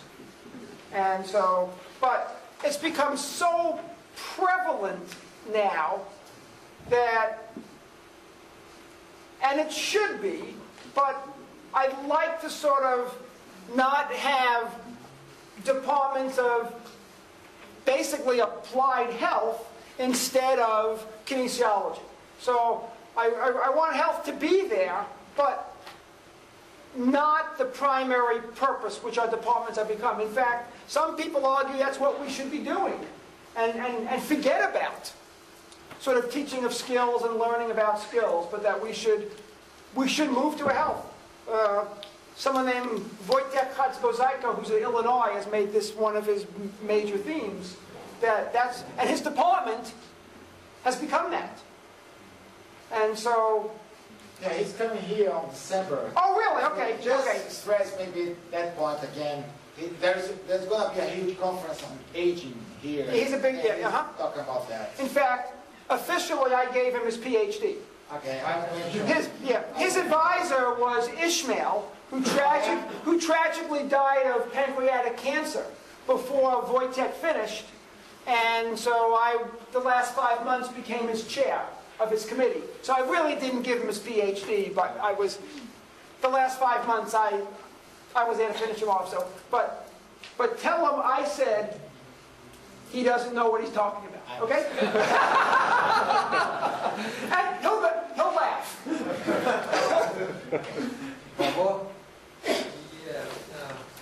I'm kind of lost here because You can do one more question as long as you give us more money to continue to do that. Is the money? Okay. I'm kind of lost because, at least in Brazil, we like to think that what we do at the grad level defines the core at the undergrad level. That's right. And it shouldn't. It shouldn't be that. Yeah, you're saying that we can do whatever we want at the grad level. I'm going to study, tech care, whatever. And then tomorrow, I'm going to teach some PE classes. It seems to me that there's no relationship between both sides. At least you're saying we can do anything at the grad level, not at the undergrad level. I don't get it. That's what a curriculum is. The engineering curriculum at Purdue is the engineering curriculum, but the engineers study everything they feel like they feel like studying, but then they can go in and teach electrical circuits, which is part of electrical engineering. Why? Because when they were undergraduates, they learned about electrical circuits. What we do is, when our undergraduates finish, I'm arguing, they don't have the right core knowledge of kinesiology. So they think that they're studying cat hairs, and they're not in kinesiology, so they don't want to teach the undergraduates. But if we do a better job at the undergraduate level, then, as someone else asked that question, that problem goes away. So I study people doing this. Right? So I'm guilty as anyone of this, but I've taught psychology of sport. I learned that quite well as an undergraduate. And I actually took psychology of sport classes in graduate school, even though I did this weird research. So but what we start doing is, we don't have a commitment to have this, whatever this course should be, to be instilled in our undergraduates so that they can study what they need to study and be great scientists. But then still say, it's okay for me to teach these things. It's a good thing to do. I came from this tradition. So all the math professors at Purdue, every 3 or 4 years, they get to teach calculus. Why? They're mathematicians. We don't do that. We need a specialist in calculus. Which is the equivalent of teaching calculus here should be teaching... No, calculus is an example. I'd say the equivalent in physical education should be teaching what? Should be teaching the basics of skill acquisition. Right? We should all know that. The basics of exercise adaptations. We should all know that.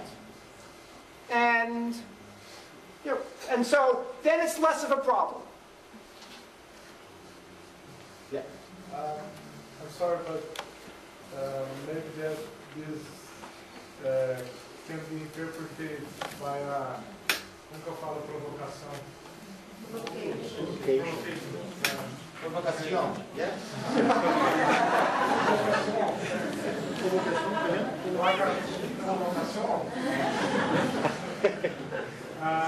But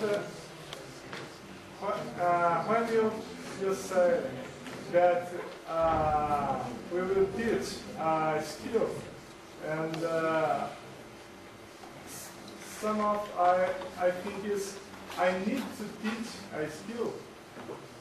A child can learn that alone. Well, there's By a difference yourself? between skill and basic principles of skill acquisition. Yes, He didn't mention skill, I mean, Even in baseball, if we saw a child playing with, if the materials were there, maybe the child can develop that. Manipulating the materials and seeing that on the television, and well, we have this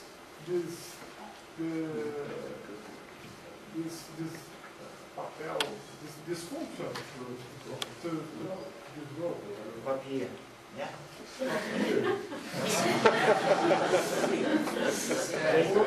They can learn without anyone teaching. Of course they can. They do, yeah, I mean, we've learned most of our skills without a teacher. I say that because we saw a child running and a child throwing a rock on the lake, and a child manipulates several materials. And well, if this kind of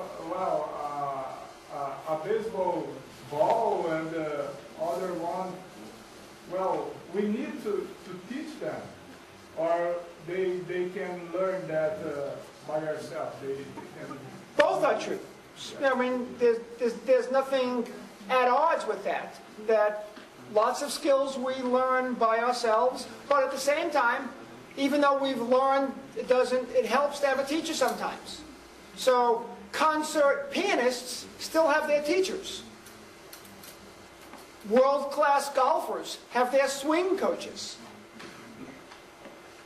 So you can have both, and you would, even though the world-class pianist is better than his or her teacher, but there are things that the teacher can add. So I don't think this has to be, either or. And it's a good thing that we don't need teachers to learn all of our skills, because we wouldn't survive like that. So we learn through our environment, and we do that naturally. But some skills can be aided with a good teacher, and we all know that. And so we can study both, and people do that. We've learned a lot about control by studying reaching. No one taught us how to reach, but we all do it. We all do it well. We follow similar principles. We've learned a lot about the way movements are organized and controlled by using a task that we'd all say at this stage of our lives requires no learning. But that might or might not be true. But so that didn't require, no one really taught us how to walk. But we've learned a lot from the study of the development and the control of locomotion, which is part of kinesiology. And so we can have it both ways. We can study things that don't need teachers and learn a lot, and we can study things that do need teachers and also learn a lot. I'm just saying that the level of the activity should be sort of the level of analysis that makes us unique. In what we teach at the undergraduate level. I got to make that clear.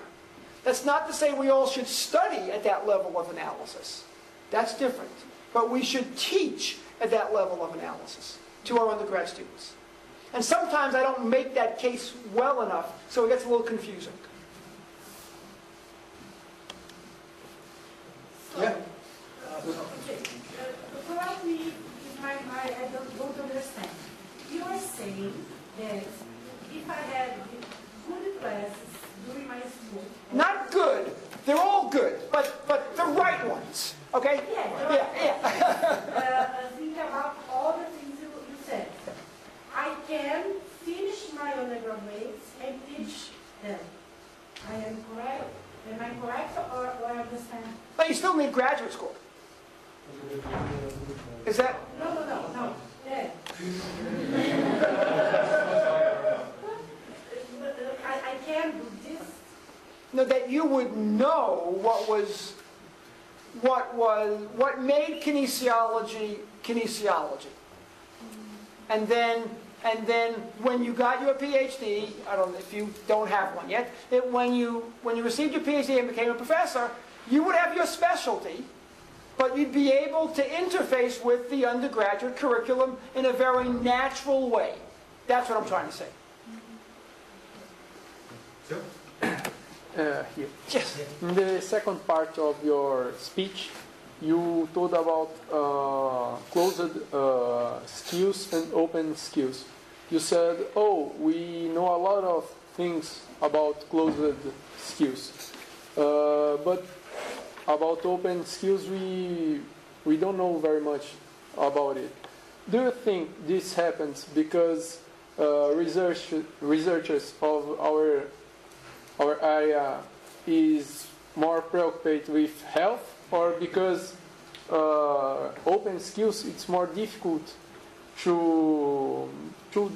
doing a research? Closed skills it's easier to make a conclusion or to be reproduced by other researchers, and open skills it's very difficult to do. Yeah, that part, open skills are very difficult to study. That's exactly true. But I think there's a more fundamental reason. Most of us intuitively believe that we have our movement knowledge in our head.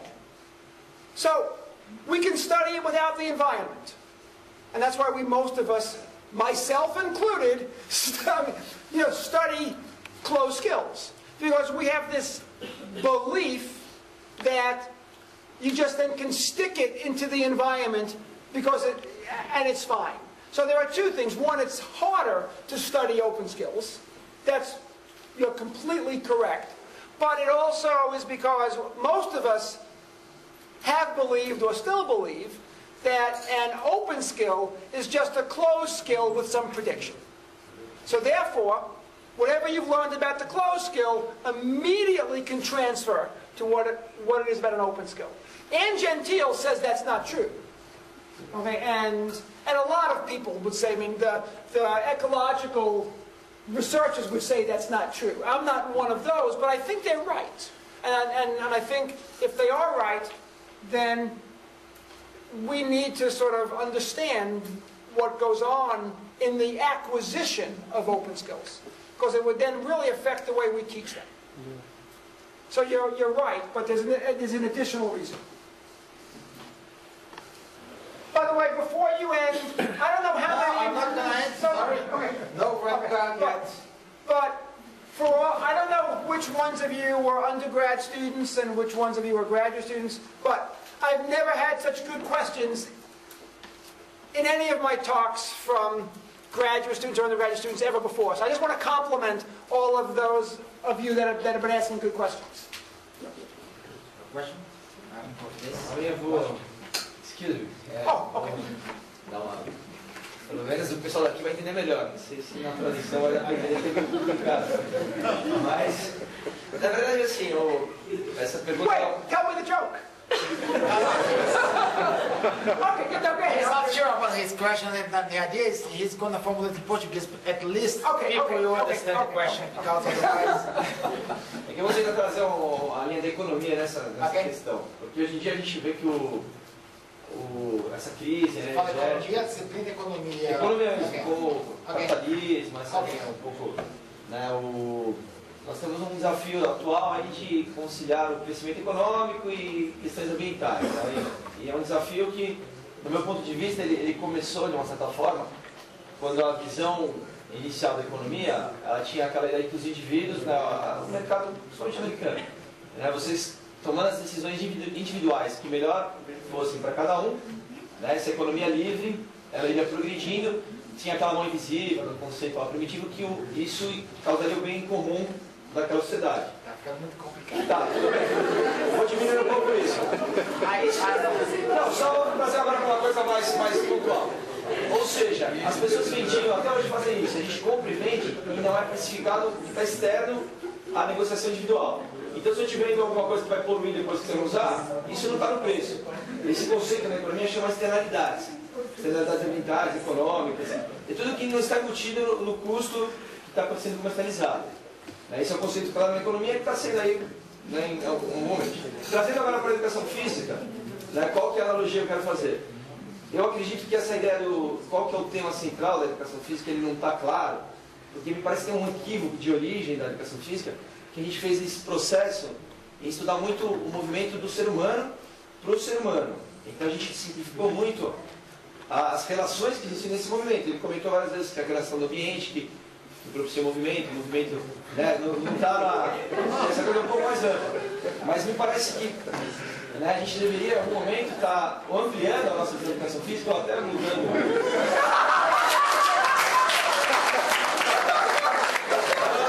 Então, vou fechar uma pergunta. Lembrar que para mim esse problema de não ver o que é externo é um problema atual.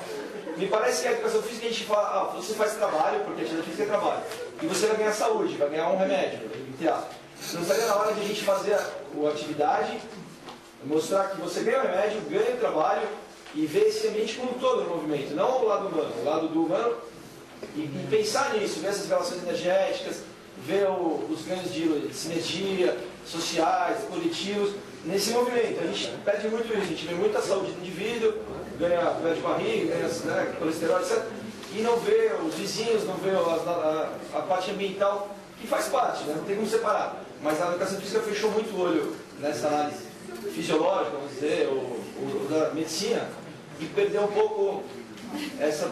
Tudo bem que é muito mais complicado, mas a gente tentar pensar um pouco nessa linha de correlações que o movimento tem.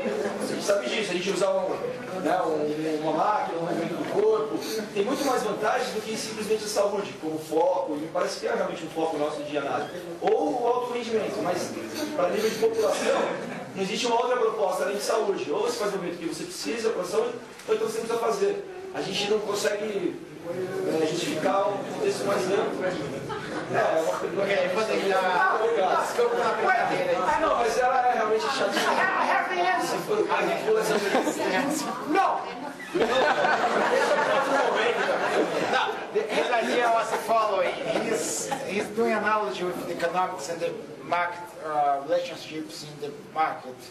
So that one, he's worried about what physical education has thinking in the past years that, okay, maybe you practice movement because it's good for your health, but maybe physical education has to also be concerned with you practice movement because you're going to interact better with the society. You have things like that.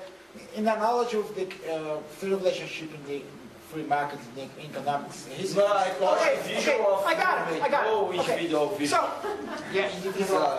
Give me my cards. No. So the fact that I believe in a central dogma doesn't mean that's the only thing you study and learn about.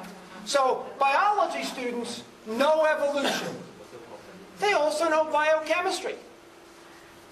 And they learn lots of other things. So, but in the background is this thing called evolution.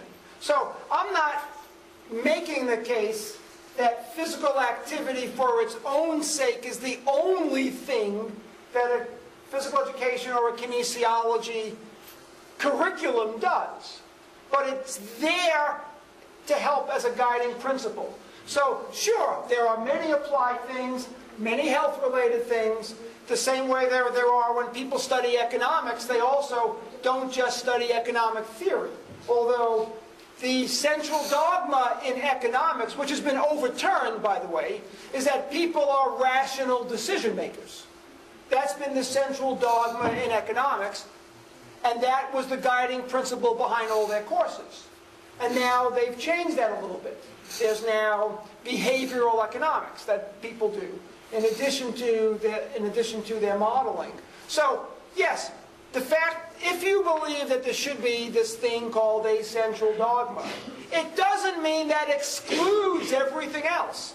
It just means that you have something that makes you who you are. The same way, I don't know many biologists who believe in creationism. A few do, okay, granted. A few do. But 99.5% of biologists know in their mind and in their hearts that evolution Darwin's basic idea is still what is behind biology.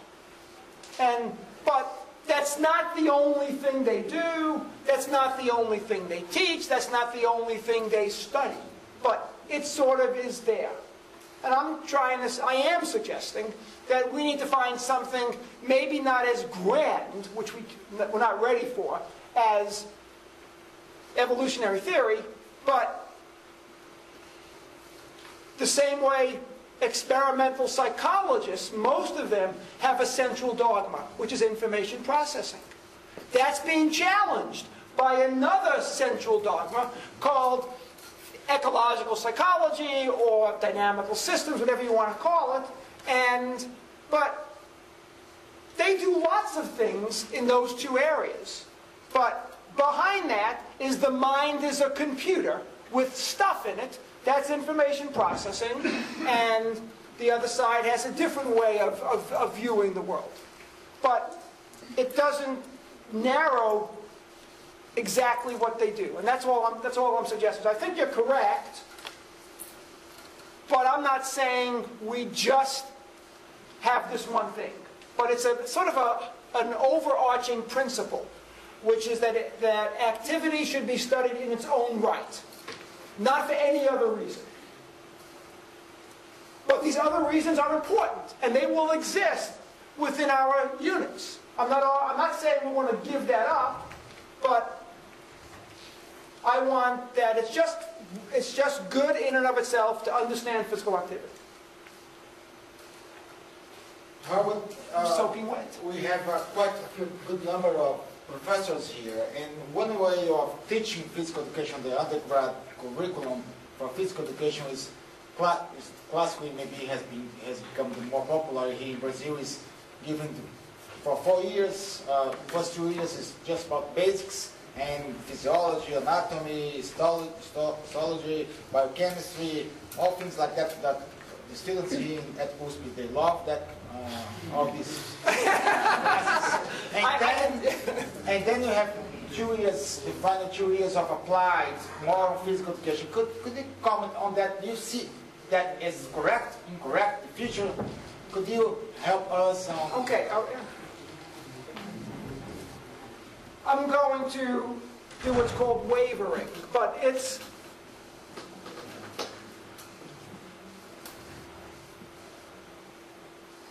I would think that it needs to be also have what I'll call a kinesiology focus in those classes, and so that the basic science is learned, but it's learned through the theory with sort of more kinesiology intuitions. Let me give you one example from my, well... Because we have Professor Gilmar was, correct me if I'm wrong, Gilmar, was always against that, in the sense that, for example, the anatomy, who teaches is the professor at the anatomy department, the physiologist, the guy from physiology, and so on, the first few years. Yeah, it depends on the content, yes. I mean, I don't think that we in kinesiology should be teaching biology, right? And anatomy, depending on the type of anatomy it is. I mean, if you need to learn the cranial nerves, we don't need to do that here, obviously. But, in fact, the dead view of anatomy, of origins, actions, and insertions, yeah, I got the 3 right, then, that's based upon what a dead person looks like, right? Who doesn't move, obviously. That's how they learn that. They pulled on the muscle of a dead person to see what the actions were, right? So, a dynamic, alive anatomy with our muscles is drastically different than the anatomy that we learn with a cadaver. So maybe we should teach, kinesiological anatomy because it's different than the static anatomy that you get in a medical school type class. So I can see sometimes we should take over certain things, but other times, there's no need for us to teach organic chemistry. Chemistry departments do that rather well. Right? So I think you have to sort of look carefully at what it is that you want your students to know, and then where it is best to provide that education. And a lot of it will be done in the basic sciences. No questions asked. But some of it, and I think the anatomy is a good example of that, we would be well suited to teach movement anatomy, which they don't teach in medical school. So sometimes flexors are extensors in movement anatomy, where you never learn that in what I'll call cadaver anatomy. Right? Uma outra questão?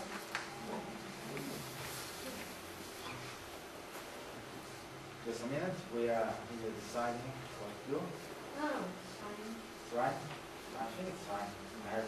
He's dying already. Well, I don't smell very good right now. I think we are all very thankful to how Zelaznik was just wonderful, great. I think we enjoyed a lot this discussion, this debate, and I'm happy that he's happy with us with the questions. Okay. Thank you very much. Thank you very much.